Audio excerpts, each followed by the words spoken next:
You know, I'm sure that many of us have experienced church hurt, have had this perception of the whole concept of God, Jesus Christ, as a dictator, um, very stern and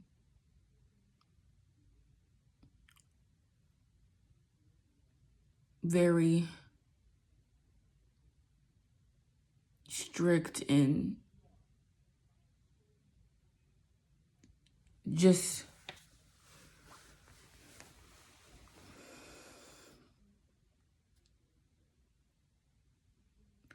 not so much of a loving perception. And for a long time, I had this phobia, like, to even grow close to God, to grow close to Jesus, because of that inflicted idealism of who he is and what it means to follow him. Until one day, on my own account, not because church says so, or parents say this, or pastor say that, but because of my own account, because I decided to seek him on my own account, because it says, seek me first and everything shall be added to you. Seek the kingdom of God first and everything shall be added to you. And if you see, then the Lord said, if you seek me with all your heart, you'll find me. And I one day, and this is, I didn't even know I was actually practicing the word, like putting it into action. It was just one day I just decided, you know what?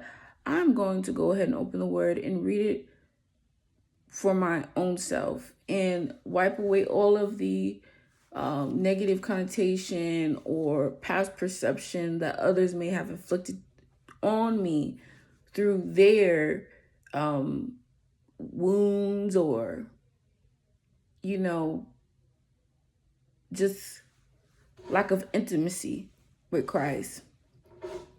And that's the truth. That's the truth. Not everybody that says his name, their hearts are with him. He said that many will say my name, but their hearts are far from me. One day, I opened the word and I came across the story of the adulterous woman. This was one of the most monumental and profound shift of trajectory within my journey with Christ. And it changed my perception of him completely. So let me tell you about this adulterous woman. What happened? So back in the day, especially during the laws of Moses, she was caught cheating on her husband. She was cheating on her man. She was sleeping with another man. A whole crowd of people, they found her in the act. They threw her out. Now imagine this. I mean, they don't go in depth of details, but I'm sure you can imagine if they just caught her in the act and they threw her out in the midst of in the public eye. The lady was not put together. She was just caught. Clothes probably torn.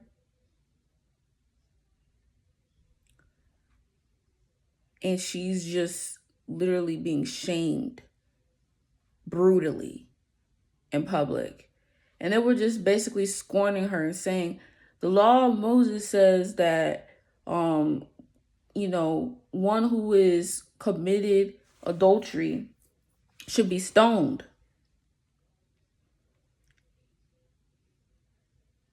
everybody ganging up on her,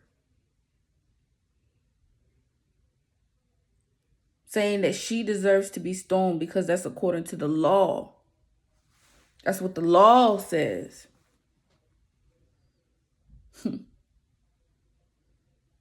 But see, this is what I love.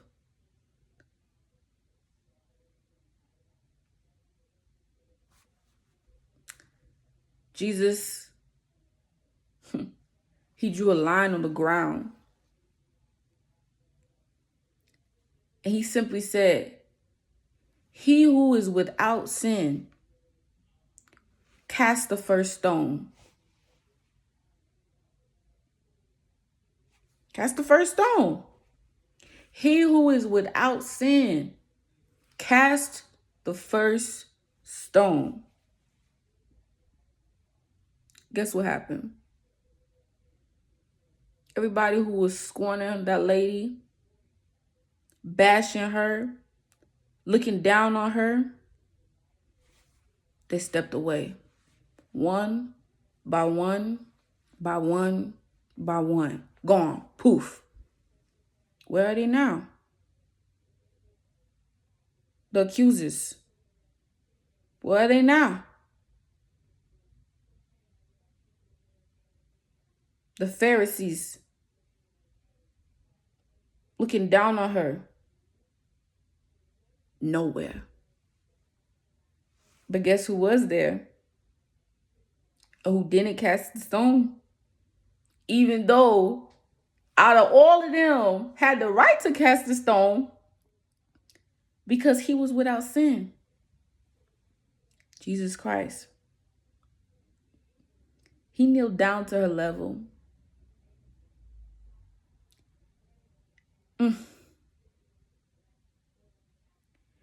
He said, daughter, you are forgiven.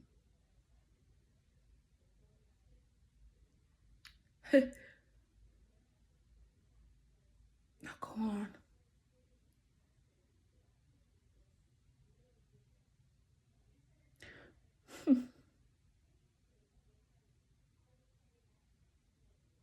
The one who had the right out all of them to cast that stone, he didn't. He didn't. Because he was without sin, so he had the right to do it. He did. Instead, he said, I forgive you. He said, you forgiven.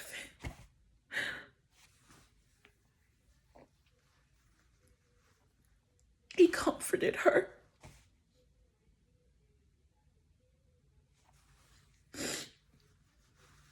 He showed love to her when everybody around her was showing her hate.